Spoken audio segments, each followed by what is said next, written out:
Hello दोस्तों, मैं doctor Mudassir मकबूल post doctoral fellow आज काम कर रहा हूँ यूनिवर्सिटी ऑफ ओस्लो नॉर्वे में। तो मैं आज आप लोगों से जो बिगनर्स ऑफ रिसर्च है तो उनसे मैं आज अपनी एक्सपीरियंस, अपने failures, reasons for the failures और ये सब शेयर करना चाह रहा हूँ। तो मैं फर्स्टली लोगों को बताना चाह रहा हूँ कि रिसर्च एक अच्छी फ्यूचर है, इसका बहुत अच्छा फ्यूचर है, एवरग्रीन फ्यूचर है। आज अगर आप अपने सीनियर से भी जान ले तो वो मोस्टली हर कोई अपनी अपनी हिसाब से, अपने कैलिबर, अपने उसके हिसाब से तो एब्जॉर्ब है हर जगह पे। तो ये हम ना सोच के चले और इसको बेकार सोच के ना चले कि चलो कोई काम नहीं मिल रहा तो रिसर्च करें, ऐसा बिल्कुल भी नहीं है। और मन लगा के कोई भी किसी भी फील्ड में, साइंस हो आर्ट्स हो, किसी भी फील्ड में जो भी रिसर्च करे तो फ्रूटफुल है। और इसमें आपका ये मन आपको छोटा करने की ज़रूरत नहीं है। और रिसर्च में अगर बात करें, हम रिसर्च में चूँकि आपने मास्टर्स डिग्री के बाद ही हम रिसर्च की तरफ आते हैं, तो मेरा आपसे सजेशन ये है कि बिल्कुल आ जाएं, खुशी खुशी आ जाएं। और उसके साथ साथ में डिफरेंट कॉम्पिटिटिव एग्ज़ाम्स है जो फेलोशिप प्रोवाइड करते हैं। और इंडिया, इवन इन इंडिया, अगर आप इंडिया में करना चाह रहे हैं तो उसके लिए भी बहुत अच्छी फेलोशिप है। अगर आप JRF फेलोशिप पा रहे हैं तो इट इज़ मंथली 35,000, तो एक हैंडसम सैलरी है। इस पे आप अपना गुजारा, अपना रिसर्च बहुत अच्छे से कर सकते हो और इसके अलावा अपने फैमिली को भी फाइनेंशियल सपोर्ट कर सकते हो। तो ऐसा ज़रूरी नहीं है कि आप मैंने देखा है कि अपने कैरियर में अपने साथ वाले लड़कों को जो बहुत ही टैलेंटेड लड़के हैं, बिल्कुल उन्होंने मास्टर्स के बाद किसी ने किसी प्राइवेट स्कूल में, किसी कॉलेज में पढ़ाना शुरू कर दिया। तो मैं आपसे लोगों से ये रिक्वेस्ट करूँगा, काइंडली ऐसा ना करें। बिल्कुल रिसर्च का दिमाग में मन बिठाएं और इवन ड्यूरिंग रिसर्च भी आप अच्छा खासा पैसा कमा सकते हैं। फिर बात आती है कि रिसर्च कहाँ करें, इंस्टीट्यूट्स की चॉइस क्या है। मैं आपसे ये कहूँगा कि अगर आप चाहते हैं कि देखिए हमारे इंडिया में किसी भी इंस्टीट्यूट की रैंकिंग टॉप 100 में नहीं है। None of the institutions research institutions in India is among the top 100। सो मैं आपको हमेशा यही सलाह दे दूंगा कि अगर आप करना ही चाह रहे हैं तो बिल्कुल बहुत अच्छे से कॉन्फिडेंस के साथ अच्छे इंस्टीट्यूट्स में बिल्कुल अप्लाई करें और ग्लोबली अप्लाई करें। इसमें बिना किसी परेशानी के, बिना किसी डर के कि अगर हम बाहर रिसर्च करें तो ऐसा तो नहीं कि शायद बहुत सारा पैसा लगेगा। ऐसा भी नहीं है। जहाँ जहाँ भी रिसर्च एडमिशन हो जाते हैं, PhD के एडमिशन हो जाते हैं, यूजुअली ऑटम में, यानी सितंबर वगैरह में ऑटम और स्प्रिंग सीज़न में एडमिशन हो जाता है। यूरोप में अगर मैं बात करूँ यूरोप की, तो हर एडमिशन के साथ साथ में एप्लीकेशन, जब एडमिशन फॉर्म के आते हैं उसके साथ साथ में फेलोशिप के भी फॉर्म खुल जाते हैं। तो इसमें आप ये ना सोचें कि बहुत सारे पैसे लगेंगे, मैं यहाँ इतने सारे पैसे कहाँ से ले आऊँ। और दूसरी बात, मैंने ये भी देखा है कि बहुत सारे बच्चे जो सेंट्रल यूनिवर्सिटीज़ में हैं, IITs में हैं, तो ये सोच के चलते हैं कि चलो अब रिसर्च अगर करना ही है तो पास वाले इंस्टीट्यूट में करें। पता नहीं क्यों हमारे दिमाग में ऐसा ये रहता है कि अगर मैंने कश्मीर यूनिवर्सिटी के, मैं एग्ज़ाम्पल दे रहा हूँ कश्मीर यूनिवर्सिटी की क्योंकि मैं कश्मीर से हूँ, तो मैंने वहाँ इतने ब्रिलियंट स्टूडेंट्स देखे हैं जो बहुत अच्छे कॉम्पिटिटिव एग्ज़ाम क्रैक कर लेते हैं। और उनकी हमेशा यही चॉइस रहती है कि नहीं, कश्मीर यूनिवर्सिटी में ही करें। मैं उनसे ये सलाह दे दूंगा कि बिल्कुल अप्लाई करना चाहे बिना किसी डर के, और चाहे लड़का हो लड़की हो, बिना इसके आउट ऑफ द इंडिया भी अप्लाई करना चाहिए। अगर इतना नहीं, आपके घर में कोई ऐसा कुछ है कि आप आउट ऑफ इंडिया नहीं जा सकते, तो बिल्कुल you should try for different institutions in India, like IISc Bangalore आपको ट्राई करना चाहिए। बिना किसी रोक टोक के एडमिशन होगा नहीं होगा ये समझ के ना रुके, बिल्कुल IITs में अप्लाई करना चाहिए। IITs में आइसर इंस्टीट्यूट, आइसर नई इंस्टीट्यूट्स है या नाइपर है, अगर फार्मास्यूटिकल केमिस्ट्री वगैरह की बात है तो ऐसे इंस्टीट्यूट्स में CSIR के बहुत सारे इंस्टीट्यूट्स है, रिसर्च इंस्टीट्यूट्स हैं, जैसे फॉर एग्जांपल CDRI है, अगर केमिस्ट्री की बात करें या बायो की बात करें, CDRI लखनऊ, तो बहुत अच्छे इंस्टीट्यूशंस है, वहाँ ट्राई करें, बिल्कुल ब्रिलियंट, अपना कैरियर ज़ाया ना करें। और दूसरी एक ख़ास बात जो मैंने बच्चों को, लड़कों को देखा है जहाँ वो परेशान होते हैं कि अगर अच्छे इंस्टीट्यूट में एडमिशन करना है तो शायद मुझे 1 साल रुकना पड़ेगा। कोई परेशानी नहीं है, 1 साल से आपकी ज़िंदगी का बिल्कुल कुछ नहीं जाएगा। मगर अगर आपने गलत जगह पे एडमिशन ले लिया, गलत टीचर के अंडर आप फंस गए, तो आपका, मुझे ऊपर वाला ऐसा ना करे, तो मुझे लगता है 5 साल आपके ज़ाया भी हो सकते हैं। आपका रिसर्च का जो ये टैलेंट आपके अंदर होगा, हो सकता है वो गलत दिशा में भी जा सकता है। तो इसलिए मेरे आपसे ये सजेशन है कि बिल्कुल 1 साल का चिंता ना करें। फॉर एग्ज़ाम्पल आपका कोई नेट गेट का एग्ज़ाम क्रैक हुआ, वो मान लीजिए सितंबर में हुआ, उसका रिज़ल्ट आया, जून जुलाई में रिज़ल्ट आया, तो अब आप सोच रहे हैं कि एडमिशन फॉर्म बहुत जगह के चले गए, चलो अब मेरी पास वाली यूनिवर्सिटी में, अब मेरा JRF भी हो गया तो पैसे तो मिल ही जाएंगे, तो मैं पास वाली यूनिवर्सिटी में एडमिशन ले लूँ, क्योंकि यहाँ अभी एडमिशन फॉर्म खुले हैं। तो ऐसा बिल्कुल नहीं सोचे, कोई परेशानी नहीं है। अगर आप 6 महीने बिल्कुल घर पे भी रुके, आप 2 साल के अंदर अंदर एक्टिवेट कराना होता है आपको फेलोशिप, और बिल्कुल बिना किसी परेशानी के, बिना किसी डर के आप 1 साल रुकें। ज़िंदगी में 1 साल से बिल्कुल कोई फ़र्क नहीं पड़ता। मगर अगर आप 5 साल PhD में या 4 साल किसी दूसरी गलत जगह पे लगा दे, तो उससे बिल्कुल ज़रूर फ़र्क पड़ जाता है।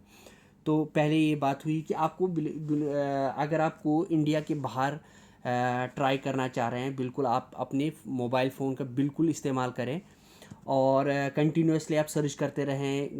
फॉर एग्ज़ाम्पल अगर आपको नहीं पता है बिल्कुल ज़ीरो से ही कि यूनिवर्सिटीज़ कहाँ पे, कौन सी यूनिवर्सिटी हैं, यूनिवर्सिटीज़ के नाम नहीं पता, तो बिल्कुल आप गूगल कर सकते हैं कि यूनिवर्सिटीज़, फॉर एग्ज़ाम्पल गूगल में डाल के यूनिवर्सिटीज़ इन अमेरिका,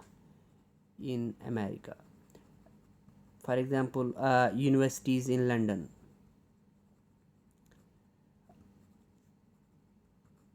तो जब आप ये गूगल कर लेंगे ऐसा, तो आपको बिल्कुल हर यूनिवर्सिटी का लिस्ट ऊपर में ही आ जाएगा। तो आप यूनिवर्सिटी एक एक पे क्लिक करके उसकी वेबसाइट पे जाके बिल्कुल आप डिपार्टमेंट वाइज देख सकते हैं। अगर आपका फॉर एग्ज़ाम्पल डिपार्टमेंट है, आप फिज़िक्स या केमिस्ट्री है, तो आप कभी यूनिवर्सिटी का नाम देख के डिपार्टमेंट ऑफ केमिस्ट्री डाल के, department of chemistry university of London, department of chemistry university of California, department of chemistry university of New York. तो ऐसे ऐसे करके आप डाल सकते हैं, तो बिल्कुल आपको उससे ये भी पता चलेगा कि कहाँ क्या है। और बिल्कुल गूगल में बिना, अगर आपको ये नहीं पता कैसे सर्च करना है, गूगल में डाल सकते हैं कि एडमिशन प्रोसेस, ऐसे करके बहुत अच्छे से आप अपने फ़ोन का यूज़ कर सकते हैं और अच्छी दिशा में यूज़ कर सकते हैं। Admission process in university of California,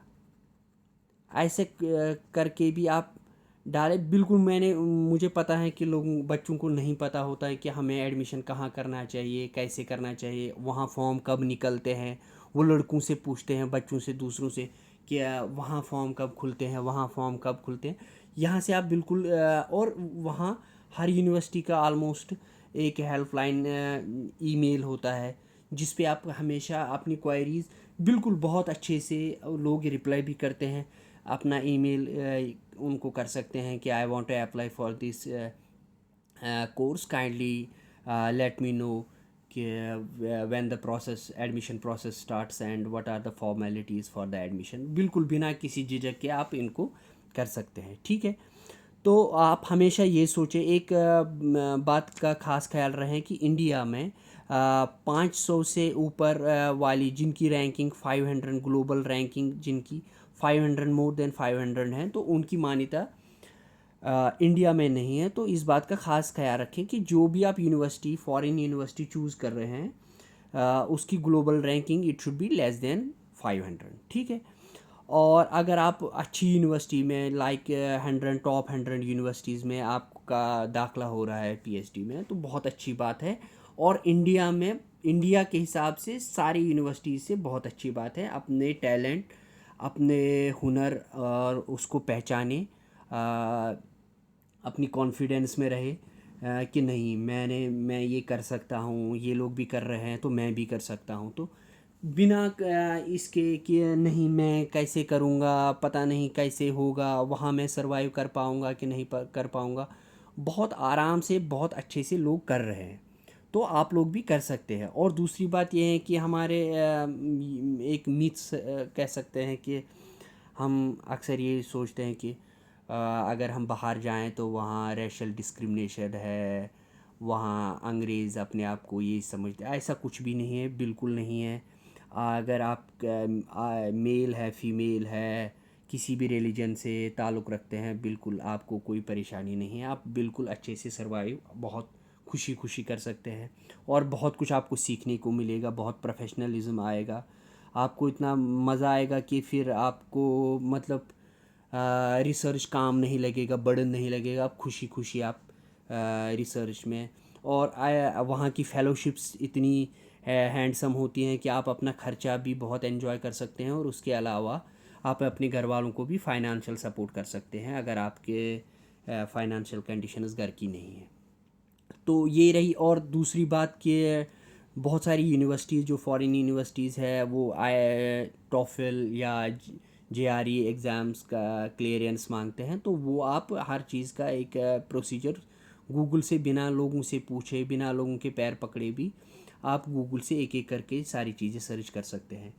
in case अगर आप वहाँ नहीं जाना चाह रहे हैं तो फिर मेरा आपको ये सजेशन है, बिल्कुल IIT IC Bangalore, IIT Eicher, NIPER, CDRI CSIR के इंस्टीट्यूट्स जितने भी है वहाँ अप्लाई करें। इस बात को दिमाग से निकाल लें कि नहीं मुझे घर वाली यूनिवर्सिटी या जो पास वाली यूनिवर्सिटी है वहाँ मुझे लेना है। तो ये कुछ बेसिक टिप्स है कि आप यूनिवर्सिटी या इंस्टीट्यूट कैसे ढूंढेंगे। इसके अलावा फिर आपने और दूसरी बात कि आप एक इंस्टीट्यूट ढूंढ के उसके सहारे ना बैठें और बहुत बहुत सारे इंस्टीट्यूट्स भी देखते रहें। और दूसरी बात है कि अब इंस्टीट्यूट का ये हमने डिस्कस कर लिया, तो फिर आपको सुपरवाइज़र जिसको हम सुपरवाइज़र बोलते हैं, PhD सुपरवाइज़र, ये आपको चूज़ करना है। तो इसमें भी आप ये ना सोचें, फॉर एग्ज़ाम्पल किसी अच्छे मैं इंडियन इंस्टीट्यूट की किसी की एग्ज़ाम्पल दे दूंगा without taking the name of any of the institutions, कि आपका किसी डिपार्टमेंट में एडमिशन हो रहा है मगर अच्छे टीचर के यहाँ नहीं हो रहा है। अच्छा टीचर है, फॉर एग्ज़ाम्पल उसका ट्रैक रिकॉर्ड अच्छा है, वो उसके रिसर्च पब्लिकेशंस अच्छे हैं, पिछले 5 साल के रिसर्च पब्लिकेशंस आप देखें। ये भी आप बिल्कुल गूगल से देख सकते हैं कि किसी भी रिसर्च टीचर के रिसर्च पेपर्स क्या है for the last 5 years. Usually इससे फॉर द लास्ट 5 ईयर से ये पता चलता है कि करंटली ये रिसर्च में एक्टिव है कि नहीं है। और इस बात का भी बहुत ज़रूरी है कि ऐसे भी कुछ बहुत सारे टीचर्स हैं कि जो बहुत पहले बहुत अच्छा रिसर्च करते थे मगर आजकल किसी वजह से फंडिंग नहीं है उनकी लैब में या किसी दूसरे कारण वो रिसर्च नहीं कर पा रहे हैं। तो इसका भी आप ख़ास ख्याल रखें कि टीचर के पास फंडिंग होना, टीचर के कंटिन्यूस पेपर आना, ये इन सब चीज़ों को दिमाग में रखें। और दूसरी बात यह है कि अगर मान लीजिए आपका किसी IIT में या किसी आईसर में, नाइपर में एडमिशन हो भी गया मगर वहाँ आपको ऐसा टीचर मिल रहा है, ये ज़रूरी नहीं कि हर IITs में हर टीचर अच्छा होता है। वहाँ आपको कुछ टीचर ऐसा मिल रहा है कि जिसके यहाँ कोई नहीं जा रहा है, और जो बाकी टीचर्स हैं उनके यहाँ जो सीट्स है यूजुअली प्रोफेसर के 8 होते हैं, एसोसिएट प्रोफेसर के 6 होते हैं, ये इंडिया की मैं बात कर रहा हूँ, और असिस्टेंट प्रोफेसर के 4 होते हैं। तो अच्छे टीचर्स ऑलरेडी ऑक्यूपाइड है, उनकी लैब भरी पड़ी है, तो अब आपके पास कोई ऑप्शन दूसरा नहीं है। तो अब आप क्या सोच रहे हैं कि अरे एडमिशन तो लेना है, कहीं ना कहीं लेना है, इस साल नहीं, या अगर इस साल भी नहीं हुआ तो घर वाले सोचेंगे कि MSc के बाद हो सकता है कुछ लोगों को कुछ एग्ज़ाम्स निकालने के लिए 1 साल भी लगता है। तो बच्चा ये सोचता है कि कहीं ना कहीं मुझे एडमिशन मिल जाए, बस किसी तरीके से एडमिशन मिल जाए और मेरा हो जाए।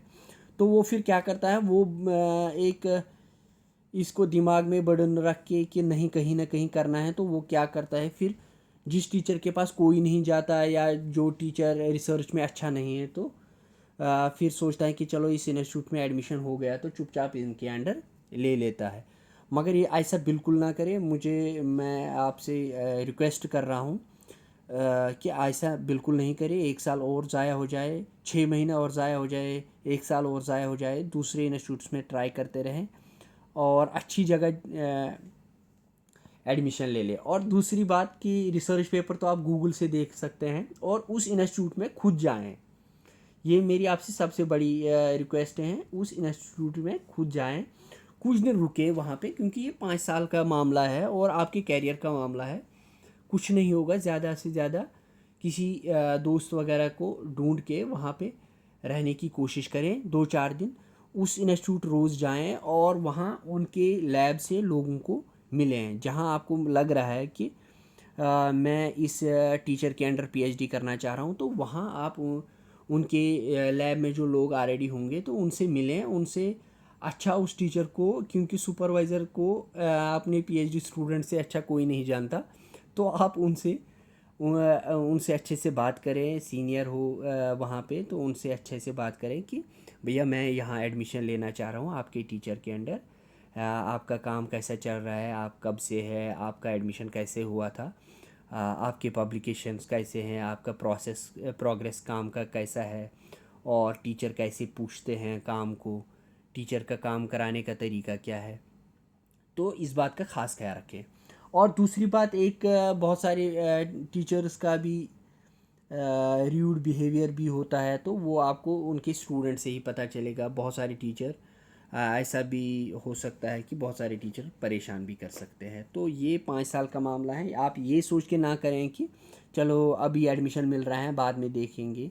तो अगर आपको ये पता चले कि किसी टीचर के पिछले 5 साल में 2-3 स्टूडेंट पीएचडी छोड़ के चले गए हैं, तो आप कोशिश करें कि उसका कारण जानने की कि क्यों चले गए हैं। क्योंकि ऐसा भी हो सकता है नॉर्मली किसी अच्छे टीचर के यहाँ भी किसी स्टूडेंट की सिलेक्शन हो जाती है तो वो जॉब प्रेफर करता है, तो एट दैट टाइम वो लोग क्विट करते हैं पीएचडी।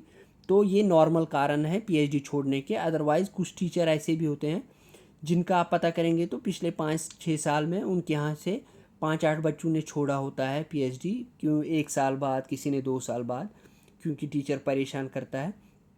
तो इसका भी आप खास ख्याल रखें। और दूसरी बात ये, और एक बात मुझे याद आई कि ऑथरशिप की बात। क्योंकि जब पीएचडी में लड़का नया होता है तो उसको ये नहीं पता, क्योंकि मेरी इस चैनल का नाम ही है एबीसी ऑफ रिसर्च। मैं बिल्कुल ग्राउंड लेवल से आपको ये कोशिश करूँगा कि आसान तरीके से समझाऊँ कि क्या क्या परेशानियाँ फेस हो सकती है ड्यूरिंग पीएचडी। और उसमें एक ख़ास परेशानी है ऑथरशिप। बहुत सारे टीचर ऐसे हैं जो बच्चों को ऑथरशिप, फर्स्ट ऑथर और कॉरस्पॉन्डिंग ऑथर खुद ले लेते हैं, और जिसके कारण फिर मैक्सिमम ऑफ द क्रेडिट उस टीचर का जाता है, जबकि काम स्टूडेंट ने मोस्टली किया होता है लैब में। तो मैं आपसे ये भी रिक्वेस्ट करूँगा कि अगर आप उस टीचर के पेपर्स देखें, तो अगर आपको ऐसा लग रहा है कि हर पेपर में वो टीचर फर्स्ट ऑथर भी खुद है और कॉरस्पॉन्डिंग ऑथर भी खुद है, तो मेरी आपसे ये रिक्वेस्ट है कि आप उस टीचर के अंडर बिल्कुल ना जाएं, नहीं जाना चाहिए। हाँ, अगर हो सकता है, ऐसा भी हो सकता है कि टीचर खुद भी काम करता हो और वो कुछ पेपर्स, गिने चुने पेपर जिनमें खुद टीचर ने काम किया, खुद टीचर का आइडिया रहा, खुद टीचर ने पेपर लिखा और तब उसमें फर्स्ट ऑथर ले रहे हैं, तो ऐसा कोई गलत बात नहीं है, टीचर भी ले सकता है। मगर अगर आपको ऐसा लगे कि हर पेपर में इस पेपर के हर पेपर में, इस लैब के हर पेपर में टीचर का फर्स्ट ऑथर और कॉरस्पॉन्डिंग ऑथर है, तो मेरी आपसे रिक्वेस्ट है कि ऐसे टीचर के अंडर अगर बहुत अच्छा भी रिसर्च कराते होंगे तब भी ना जाएं, बिल्कुल नहीं जाएं। ठीक है, ये कुछ टिप्स है। और मोस्टली मैंने आपको बताया कि उनके लैब के सीनियर्स आपको एडमिशन लेने से पहले बता देंगे। और एक बात कि अगर आपको अब किसी गलती से आप किसी टीचर के अंडर फंस गए और 5 महीना 6 महीना आपका हुआ और आप बिल्कुल एडमिशन की उम्मीद ना छोड़े, आप दूसरी जगह भी एडमिशन ढूंढते रहे, देखते रहे और अच्छे इंस्टीट्यूट में भी देखते रहे। क्योंकि यहाँ एक और बात आ गई इंस्टीट्यूट की, अगर आपका किसी अच्छे इंस्टीट्यूट में नहीं हो पाया किसी कारण, तो फिर आपको 6 महीने बाद अच्छे इंस्टीट्यूट में होता है, तो आप बिल्कुल ऐसा बिना डर के वहाँ से क्विट करके अच्छे इंस्टीट्यूट की तरफ मूव कर सकते हैं। और इसमें मूव करने में कोई बुराई नहीं है। और दूसरी बात यह है कि अगर आपको ये लग रहा है कि हाँ मेरा कैरियर वहाँ बहुत अच्छा सुधर सकता है और बहुत अच्छी डायरेक्शन मिल सकती है, बिना किसी डर के ऐसा करें और चले जाएं, अच्छी जगह पे चले जाएं, क्योंकि अच्छी जगह एडमिशन लेना बहुत ज़्यादा ज़रूरी है, पीएचडी करने से ज़्यादा ज़रूरी है। ठीक है, ये हो गई बात पीएचडी इंस्टीट्यूट्स की चॉइस और उसके बाद सुपरवाइज़र की चॉइस। उसके बाद उस सुपरवाइज़र को आप अप्रोच करते हैं जो आपको लोग बताते हैं, सीनियर्स बताते हैं उस इंस्टीट्यूट के कि नहीं ये टीचर अच्छा काम करा रहे हैं, इनके पेपर अच्छा आ रहे हैं, तो फिर आपको उनको अप्रोच करने की ज़रूरत है। तो अप्रोच करना है अब टीचर को।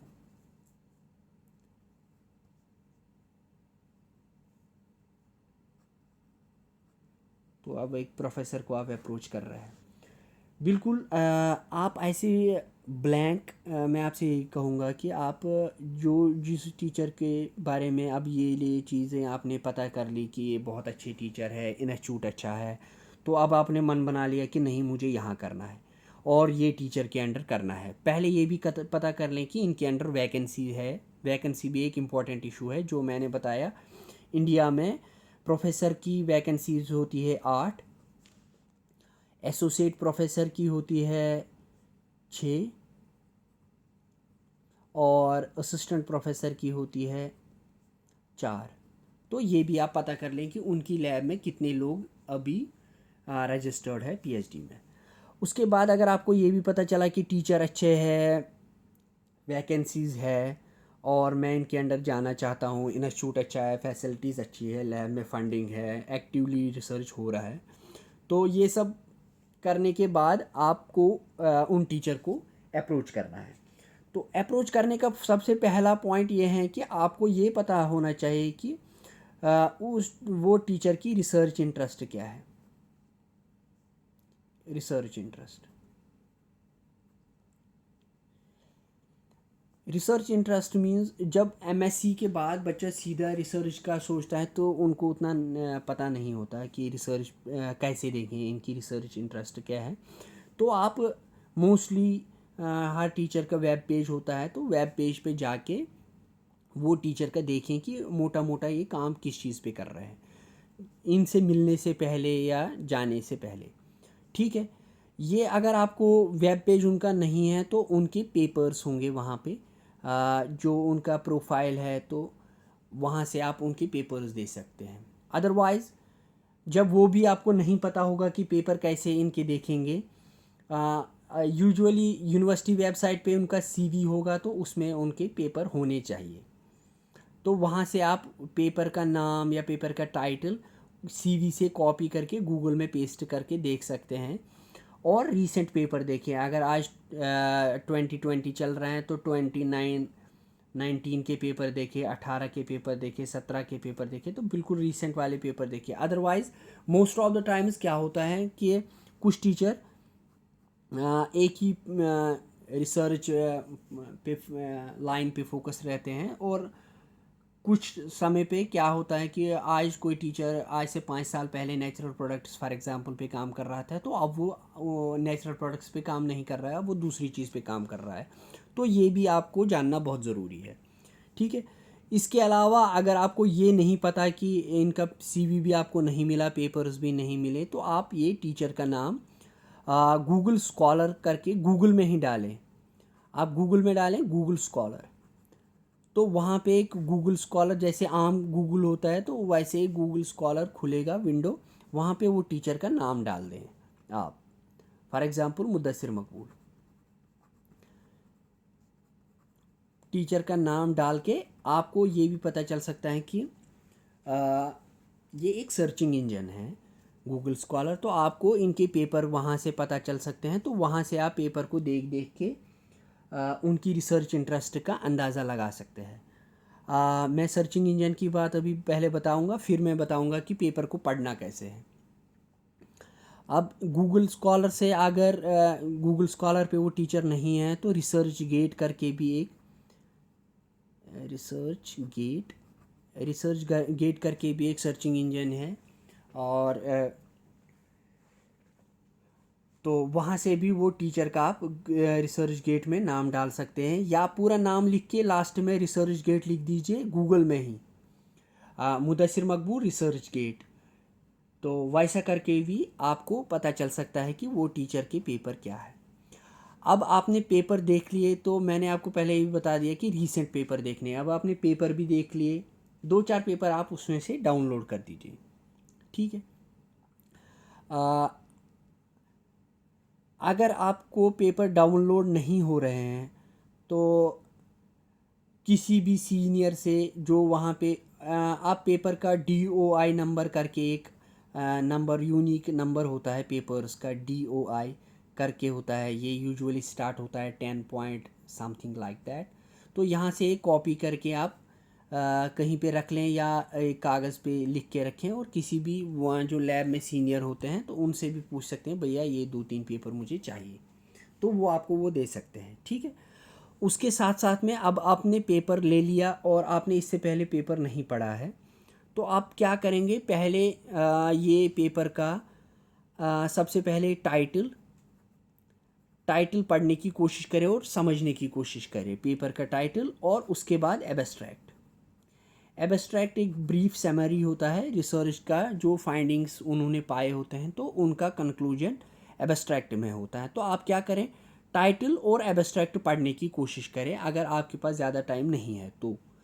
अदरवाइज़ अगर आपके पास 2-4 दिन है टीचर से मिलने से पहले, तो आप कोशिश करें कि मेथडोलॉजी वो क्या फॉलो कर रहे हैं। इसी पेपर में एब्स्ट्रैक्ट के बाद इंट्रोडक्शन होता है, फिर मटेरियल मेथड यूजुअली होता है, तो वहाँ से आपको ये पता चलेगा कि ये लोग मेथडोलॉजी कौन से अडॉप्ट कर रहे हैं, किस तरीके का काम कर रहे हैं, और किस तरीके से मुझे वहाँ पे अगर मेरा एडमिशन हुआ तो कैसे काम करना है, ठीक है। और एब्स्ट्रैक्ट से मोटा मोटा आपको फाइंडिंग्स इनके पता चल जाएंगे कि क्या क्या इन्होंने काम किया है और क्या पाया है। ये पूरा क्लियर करने के बाद आप अच्छे से एक ईमेल लिखेंगे। एक ईमेल तरीका ये है, तो आप एक ईमेल लिखेंगे इन सुपरवाइज़र को, एक फॉर्मल ईमेल लिखेंगे जिसमें आप उनको अपना ये बता देंगे कि एक फॉर्मल ईमेल लिख देंगे छोटा मोटा, उसमें सब्जेक्ट में लिख देंगे लाइक एन एप्लीकेशन। यूजुअली ये जगह ये भी काम करता है, और बहुत सारे लोग ऐसे ईमेल उसको, क्योंकि बहुत एक सुपरवाइज़र एक प्रोफेसर के पास 100 मेल 150 200 मेल एक पोजीशन के लिए आता है, तो फिर वो मोस्टली ऐसे ईमेल पढ़ते भी नहीं हैं लोग, और अच्छे लोग भी होते हैं जो पढ़ते भी हैं। एन एप्लीकेशन फॉर PhD करके लिख सकते हैं, और या लिख सकते हैं जो मैं सब्जेक्ट की बात कर रहा हूँ, सब्जेक्ट में आप ये भी लिख सकते हैं कि regarding joining your lab, joining your group, your research group, ऐसा करके लिख सकते हैं। अदरवाइज़ मोस्ट इफ़ेक्टिव लोगों ने क्या देखा है कि आप सब्जेक्ट इस तरीके का लिख दीजिए कि सो दैट कि सामने वाला मजबूर हो जाए आपका ईमेल खोल के पढ़ने के लिए। तो अगर आपने फॉर एग्ज़ाम्पल इनके रिसर्च फाइंडिंग में कोई चीज़ ऐसी देखी, फॉर एग्ज़ाम्पल ये किसी चीज़ पे काम कर रहे हैं, किसी मटेरियल पे काम कर रहे हैं, अगर मैं मटेरियल साइंस की बात करूँ, मटेरियल पे काम कर रहे हैं या किसी ड्रग मॉलिक्यूल पे काम कर रहे हैं, तो आपने देखा इनके ड्रग मॉलिक्यूल ये ऐसा काम कर रहा है, तो आप इस तरीके का भी इनको इंटरेस्ट दिखाने के लिए ये बोल सकते हैं कि modification of this suggestion for modification of this molecule, ये जो मॉलिक्यूल है उसका मॉडिफिकेशन करने के लिए हमारा ये सजेशन है। और फिर अंदर में आप उनको जो मेन बॉडी है ईमेल की उसमें आप अच्छे से लिख सकते हैं, हेलो यार, गुड मॉर्निंग, लाइक दैट। तो वो लिख के आप बता दें एक पैरा में, first a brief introduction, first para में बिल्कुल एक दो सेंटेंसेस का कि I M this, I have done MSc, done my masters in this subject, ये करके दूसरे में ये कर सकते हैं कि I find your research interest this, for example drug synthesis design करके कुछ। तो ये मैंने पाया, ये दूसरा सेंटेंस हो गया, दूसरा पैरा। तीसरा आप इसमें लिख सकते हैं कि I wish to join your research group as a PhD candidate,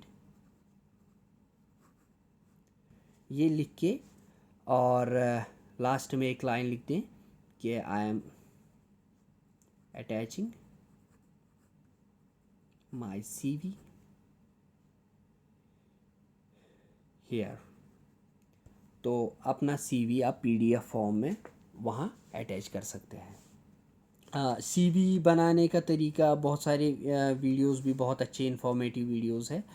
बिल्कुल आप अगर आप अपने मोबाइल फ़ोन का यूज़ कंप्लीट अच्छे से कर लें तो सारा कुछ पॉसिबल है। बहुत अच्छे वीडियोस अवेलेबल है कि how to write a CV। तो CV लिखने के भी ये एक अलग एक आर्ट है। तो CV कैसे लिखा जाए, क्या क्या मेंशन किया जाए, क्या क्या मेंशन करना ज़रूरी है, क्या क्या मेंशन नहीं करना चाहिए, तो बिल्कुल आप CV में ऐसा लिख सकते हैं।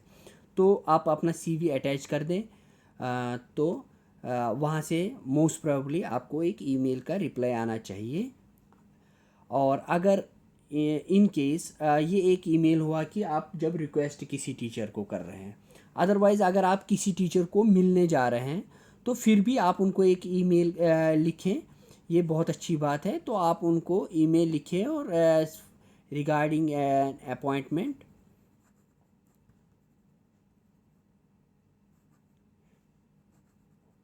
एक अपॉइंटमेंट के लिए एक रिगार्डिंग एन अपॉइंटमेंट एक ईमेल उनको लिख दें। फिर अच्छी बात है, आप तब उनसे मिलें और आपको उस टाइम भी अपने उनके जो रिसर्च फील्ड है हो सकता है उनके सामने आपको बिल्कुल पहले ही गो में डिस्कस करना पड़े। तो आप बिल्कुल प्रिपेयर हो के जाएँ, ऐसे ब्लैंक ना जाएं कि कोई भी टीचर मिल जाए और आप चले जाएं और कि सर आपके अंडर या मैम आपके अंडर करना है। तो वो सबसे पहले ये पूछ सकते हैं कि क्यों करना है, मैं क्या काम करता हूँ आपने देखा। तो इसलिए आपको ये जानना उनसे मिलने की बहुत ज़रूरी है। ये हो गया अपॉइंटमेंट की बात, तो आप उन टीचर से मिल सकते हैं।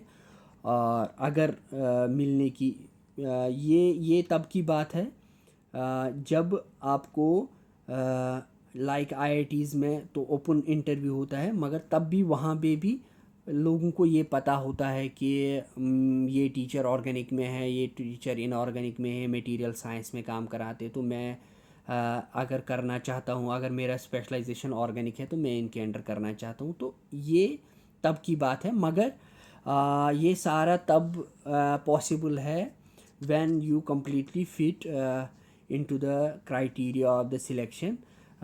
जहाँ पे कहीं पे एंट्रेंस एग्जामिनेशन है या कहीं पे आप एग्जाम्प्टेड हैं because of your previous examinations you have already clear, तो उन पे अगर आप एग्जाम्प्टेड हैं उसके बाद भी आपको इंटरव्यू फेस करना है। तो इंटरव्यू फेस करने के बाद भी अगर आप टीचर से मिलना चाहते हैं, ये तब का प्रोसीजर है। टीचर से ये इस बात को यहाँ क्लियर करें, टीचर से मिल के आपका एडमिशन कंफर्म नहीं है।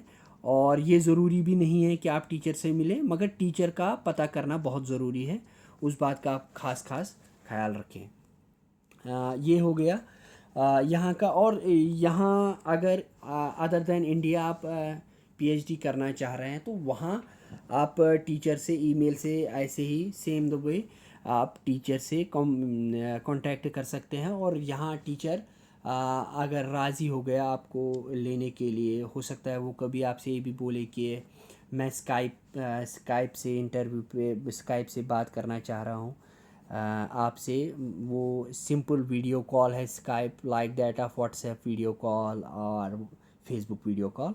तो कोई घबराने की ज़रूरत नहीं है। बिल्कुल स्काइप वीडियो कॉलिंग का टाइम हो तो उस टाइम का बहुत ख़ास ख्याल रखें कि। और दूसरी बात, अगर वो कोई सजेस्ट टाइम करें तो वो ये भी दिमाग में रखें कि उस कंट्री का कौन सा टाइम वहाँ पे। अगर फॉर एग्ज़ाम्पल उन्होंने बोला कि 4 बजे मैं आपसे बात कर लूँगा 4 o'clock, तो आप अगर इंडिया में हैं तो आप पहले ये सर्च करें कि time difference between for example America and India, for example Norway and India. तो वो टाइम डिफरेंस कैलकुलेट करके पूरा 4 बजे का मतलब ये नहीं हो सकता कि आप पूरा आई थिंक ये बताने की ज़रूरत नहीं है। 4 बजे इंडिया का 4 बजे नहीं हुआ, वो अमेरिका 4 बजे हुआ। वो हो सकता है वो इंडिया के 2 बज चुका हो। और वो पूछते भी हैं कि are you comfortable with this time, तो उस टाइम आप उनको, अगर आप कंफर्टेबल ना हैं, फॉर एग्ज़ाम्पल इंडिया में रात है और आपके पास उस टाइम फैसिलिटी नहीं है बात करने की, तो आप उनको बोल सकते हैं कि this is not comfortable time for me. तो स्काइप से भी वो बात कर सकते हैं। और स्काइप से बात करने के बाद भी अगर उनको लगा कि नहीं मुझे ये बंदे को लेना चाहिए, तो वो फिर आपको स्टेप बाय स्टेप, या यूजुअली इनके यहाँ सेक्रेटरी वगैरह होते हैं तो वो आपको सेक्रेटरी से ये करा सकते हैं, कनेक्ट करा सकते हैं। तो वो आपको गाइड कर सकते हैं कि आपको फंडिंग के लिए कैसे अप्लाई करना है, यहाँ पोजीशन के लिए कैसे अप्लाई करना है, उसके बाद वीज़ा प्रोसेस के लिए कैसे अप्लाई करना है, आपको पासपोर्ट कहाँ जमा करना है, कैसे करना है, फ़ीस क्या है, कितना क्या है, वो पूरा क्लियर आप उनकी सेक्रेटरी से भी कर सकते हैं। और स्काइप के इंटरव्यू भी बहुत सिंपल ऐसे ही होता है जैसे वीडियो कॉल होती है, और उसमें घबराने की कोई बात नहीं है। ये हो गया यहाँ तक। और उसके बाद जिनके एडमिशन हो चुके हैं, okay, one more important thing is, अगर वो आपसे ये पूछें कि प्रपोज़ल बनाने के लिए, sorry the visibility is not, it's a visibility issue. oh yeah